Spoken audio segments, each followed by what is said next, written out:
You serious? Yo, I'm Marcus Bronzy. And I'm Funk Butcher. There's plenty of ways to kill some time out there. Thank you for killing some time with I. Thank you. Thank you. Thank you, sir. 10 years ago, Funk, on January the 9th, 10 years ago, is when the iPhone came out. Really? The first ever iPhone. The roundish one. The one like, shite one. like a bar of soap. The one that was actually, I remember it looking so high tech then. Yeah. And I'm going to be honest with you, Funk. I was BlackBerry then. Yeah. Me too. Took the piss out of my boy Rick. BlackBerry Curve. Took the piss out of my boy Rick for having. I was a Bold user. Yeah. Is it the Curve? Which one was the one which had the leather back? It was the Curve. The 9000. Yeah. That was the Curve. Yeah, I think so. I remember taking a piss out of my friend saying, "Look at your shit phone. Look what this shit phone is at, man. That's like what's that iPod that got lost." But at the time, it just seems like a moon ago since BlackBerry came about. I didn't think BlackBerry could be toppled. Even when iPhone came about, I thought, it's just a fad. It's just a fad. Everyone has got a soft spot in their heart for the QWERTY keyboard. Yeah, and it made the QWERTY keyboard, the difference it made in terms of the amount of time it took to write a message was ridiculous. Because in case you don't remember, which is likely, it could be possible, for the Nokia phones, for you to like hit C, you had to hit the 2 key 3 times, like C. Then you have to wait for a bit, or if you were cheeky, you know the little move to do. To get A, press 2. And these are the days before the Nokia phones had predictive text. So sometimes you would hit the C, hit a second letter, and then the Nokia phone would kind of get what kind of word you're aiming for. But back in the day, you had to spell computer. It'd take you a damn long time. Computer, So Nokia did its thing. We had they got kicked off the throne by BlackBerry because BlackBerry, like you said, had that full QWERTY business going on. Had a proper color screen as well. You could like watch videos and stuff online. I think they had 3G. I think 3G was popping back then. And my BlackBerry actually had maps on it as well. Really? It had maps. I was using it as a sat nav. Yeah. So when I was working at Carphone in the time, I would use the BlackBerry, which had a deal with TomTom. Yeah. So I think this is the first time TomTom were venturing into selling their data to the mobile phone market, innit? Yeah. Because initially with the iPhone, TomTom was an app on the iPhone. Yeah. It was about something like £70. Mm-hmm. Those were the maps on. Yeah. And then Fuck, yeah. Wow. I know. 70 quid. And now you can just travel for free. Crazy. Navigate for free. So yeah, man, it changed. I mean, it changed the way the mobile phone industry as we know it was really the Apple iPhone. Some of the stuff between Apple and Samsung we'll get into afterwards, but this is what we used to have to. This is what we got with the iPhone 1 or the iPhone. Websites weren't displayed in full screen on mobiles, and they had like half keyboard, half screen layouts because it wasn't in much screen space. And like it didn't like everything that we have in iPhones now. I think it's easy for us to think that it was always there. Yeah, but it wasn't always like that. Like so, right? Let's look at it. Let's look at some of the stats. Here we go. So like. Yes, it didn't even have 3G, the first iPhone. It was Edge.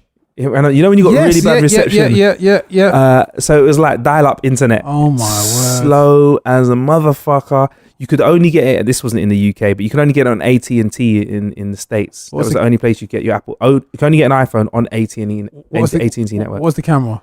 Oh boy, goddamn. Damn, you really have to take it there. I think it was 2 megapixels, bro. What are we on now, Billy? What's iPhone 7? What camera's that? 12 megapixel. Yeah, I'm pretty sure it's 12. In 10 years. Damn. I remember paying for this is the episode where 2 old guys talk about how it was like back in the day. I remember buying a 4 megapixel camera, thinking I was the shit. Yeah. I was like, I got a 4 megapixel camera. That's insane. Digital. Yeah. They even need to put film in it, bro. Yeah. Wow. They're going to bring out an iPhone soon that's going to have SLR. Oh, we're close. I mean, or something you can whack a lens on. Yeah. That's it. When the iPhone first came out, there was no App Store. There was no Angry Birds, no Instagram, no Pokemon Go. Really? No, there was no App Store.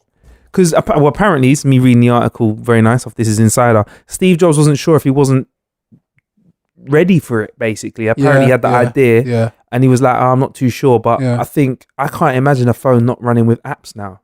It's insane. So there was no app store. Bruv, Steve changed the fucking game, you know? Yeah. Steve changed the game. R.I.P. Steve, man. He changed the fucking game. There was no apps. Yeah. And then the 3G one came out eventually. Yeah. And I think still then you couldn't change the screen. The background was always black. Yeah. They kept it locked down. Took 3 years into iPhone coming out till you could get cut, copy and paste. I use that all the time. 3 years until you get cut, copy and paste. And I think even getting the landscape keyboard took a while as well. Yeah. But here's one that you might remember. The first few iPhones, you needed to plug it into a computer to set it up. Whereas now you can just get the iPhone out of the box. And you're good to go. Yeah. You need a computer to set it up. Bro, there was that. so much. Couldn't even send pictures on the first iPhone. Yeah. Damn. And it looked bricky as fuck, man. Yeah. I think I still got mine at home. Really? Yeah. Oh, please bring it in. You see that one? Yeah, I think I still got that one, yeah. I mean, what do you think we're going to see? I mean, we've got Siri and shit now. So it's the 10-year anniversary? Yeah, on the 9th. January the 9th. I thought they would have scheduled something to kind of coincide with that, like maybe a new release. But obviously, their release schedule's kind of... The iPhone 1 Plus. Yeah. The 1S. All of the goodness of the original, all of the looks of the original iPhone, all the goodness of the current iPhone. Well, we laugh, but you know what? Since old Paul Jobs has gone, the way what they've done with that company is they turned it into such a money-making scheme. It wouldn't surprise me if they did. Look at that book that they've got. Apple have got a book, an actual book with pages that retails at something redonkulous. Seriously? Yeah. How much is it, Billy? I've seen it. $300. $300 fucking dollars for a book? Yeah, it's a book. Do you have to charge it? Charge the pages. Fucking hell. And they turn with your fingers. Yeah. Fucking hell. Yeah, but that just shows you the kind of the nature of the direction of where the company's gone. Directly on Apple's website. Yeah. Fuck yeah, that's expensive, I know. bro. 300 pages for a book. God help us all. But oh my gosh. And that's not a MacBook. yeah, so that's what that's I'm the cheapest MacBook. You already said that. I say you said that's the cheapest MacBook. Yeah. So I guess it wouldn't surprise me if they did do something like commemorative with the new iPhone 10-year anniversary, because if they're selling books for £300, yeah. I mean, going forward, what are we expecting from books in the years to come? Books? What are we expecting from Apple in the years to come? Wow, the book really cost $300. Fuck, you know. Interesting. I mean, because at the moment, Funk, they've kind of hit a bit of a brick wall in terms of their designs. I feel that technologically they've stripped back so much from their designs, but yet they haven't kind of put in place anything new and forward thinking. Okay, well you've got Thunderbolt and whatnot, but you're not really kind of given a glimpse of any new technological advances. There is no Bluetooth that you're talking about, or any sort of new Wi-Fi that you're talking about. You're removing a lot of stuff from your current models and builds. Oh yeah. So I don't know. I think maybe they've kind of got to a stage where they are fully aware that they've built up a cult following, like literally cult following, where people will die for their apples. I'm part of that. Yeah, I'm not talking about your 5 a day. They're just like,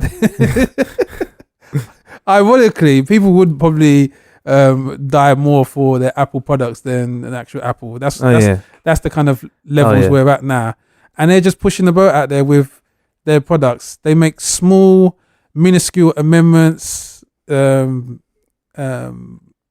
year, and they flog it at a ridiculous retail price. But here's what makes it worthwhile to me, Funk. Yeah.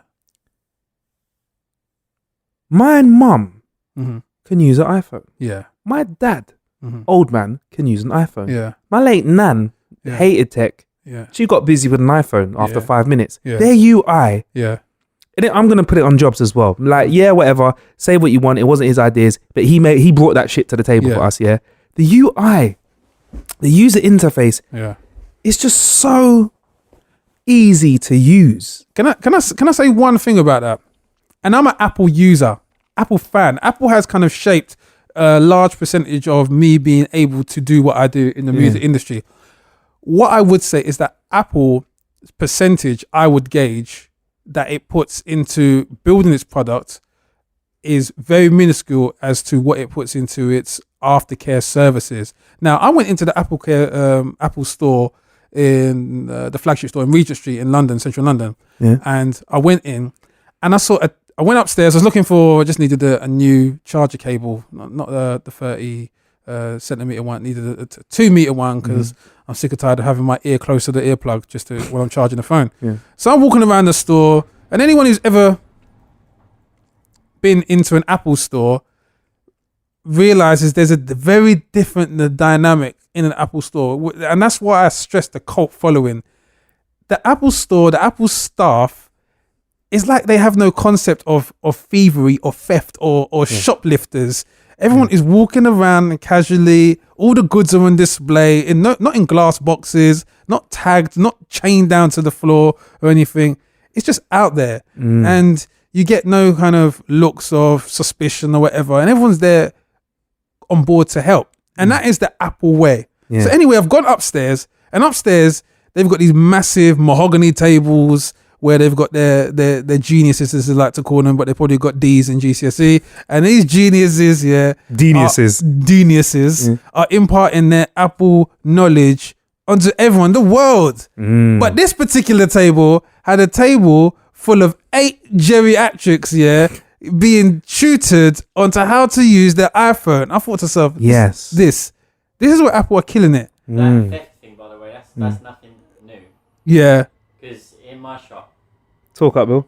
In my shop, we have less things nicked that are not behind a glass case than there is things behind a glass case. So Billy said there's less things stolen that aren't behind a glass case than there are behind a glass case. Interesting. Psychological thing. If it's out, those things are not behind a glass case. He's like, yeah, that's fine. Okay. That's all right. So if you don't want to be robbed, don't put it behind a glass case. The psychology of thievery.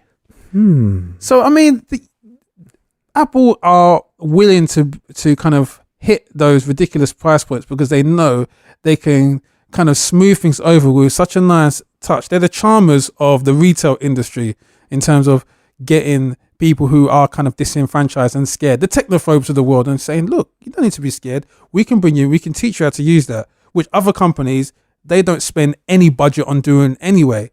So it kind of gives you this false illusion of this company kind of making these amazing products when the products are, in my opinion, as someone who's obviously witnessed the progression of their products, their iPhones, their MacBooks, their Apple Watch, and seeing that they haven't always got it right.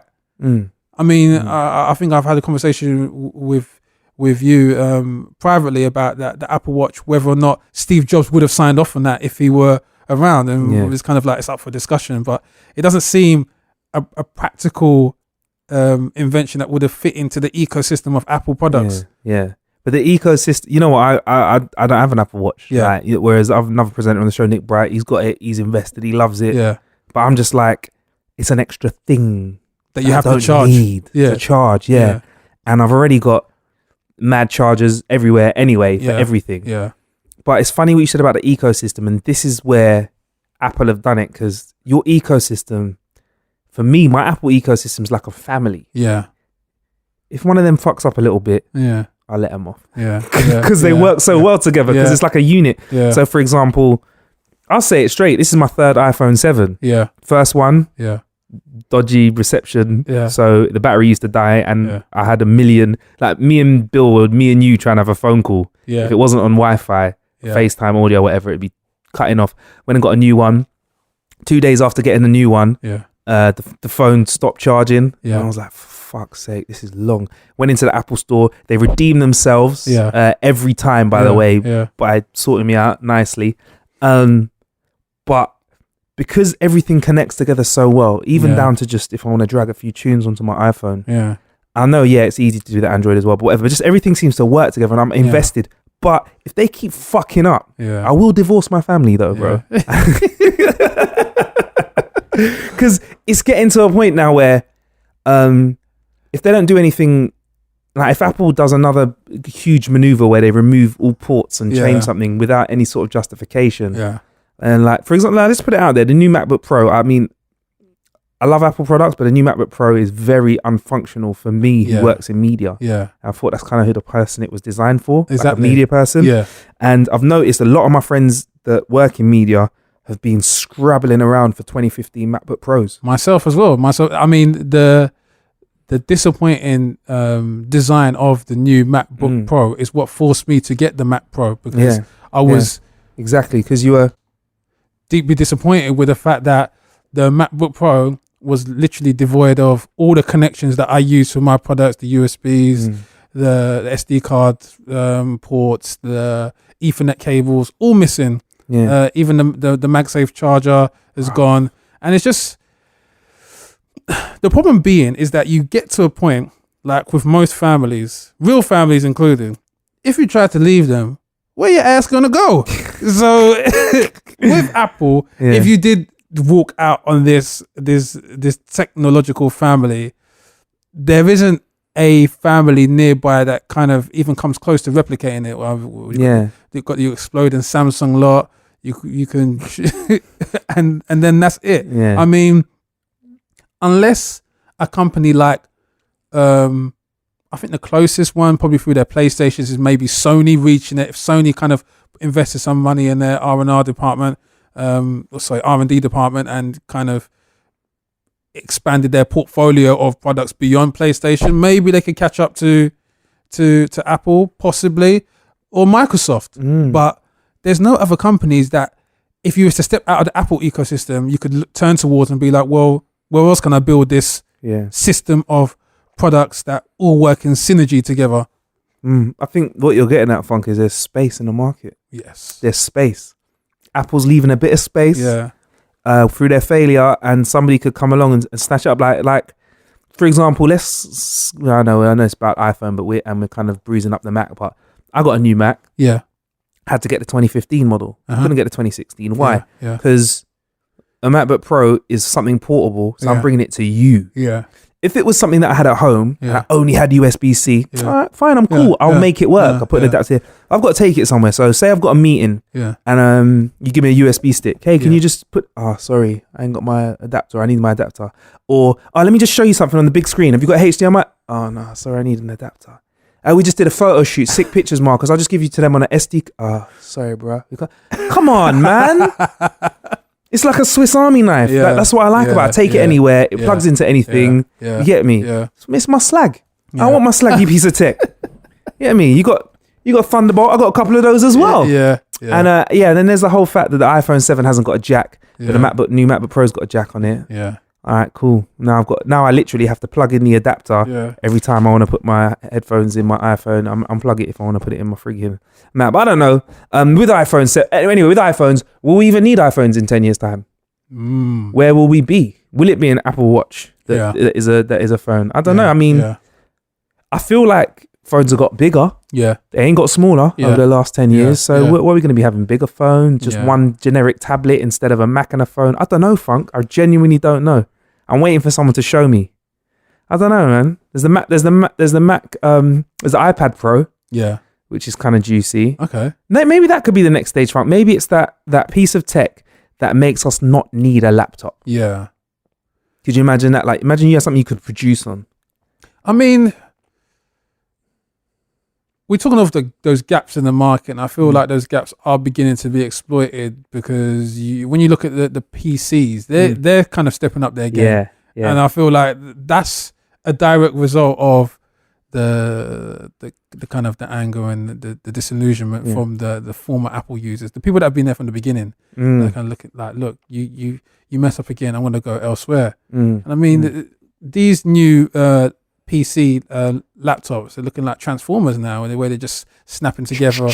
And they're doing some clever marketing now. Look, they've got this. I see this advert the other day of this woman. I forgot her position, but she works for the Marvel franchise, and she's there. She's saying that she's happy. She uses PC, and it kind of like makes you think, are the Marvel films made using PC?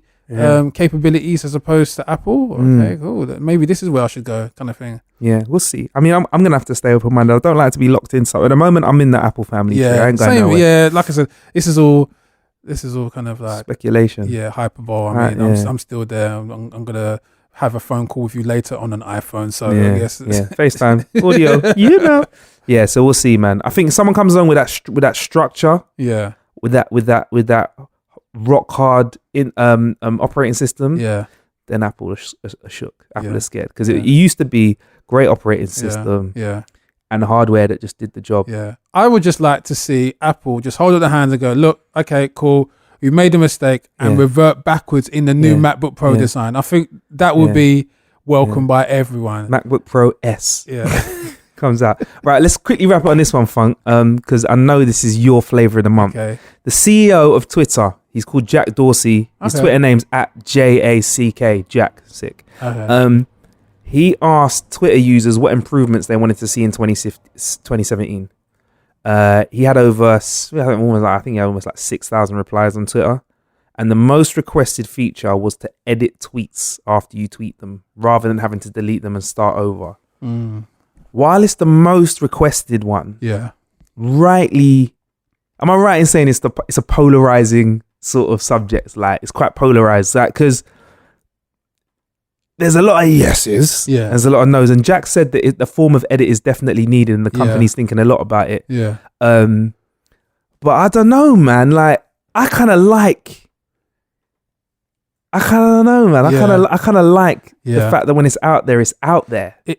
Do you know the thing with that is that Facebook has that now. Facebook has the ability to edit posts, and it makes me question how.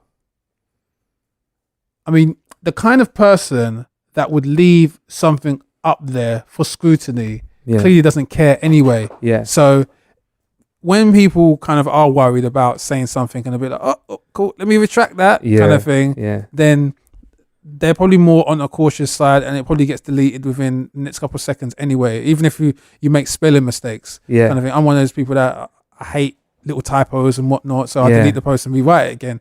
But the kind of people who thrive on that publicity and they want the tweet or whatever to last forever, and it's normally for notoriety reasons, they're not really concerned with the whole editing feature. I mean, I saw throughout the whole of Trump's campaign, I'm seeing tweets getting dug up from like 2009 and 7, and he's not bothered by it. Yeah. Because he would have deleted it. If it was damaging to his credibility or whatnot, then they would have deleted it. And that is the president of the United States. So the whole editing feature, I think people believe it has a lot more power and importance than it does.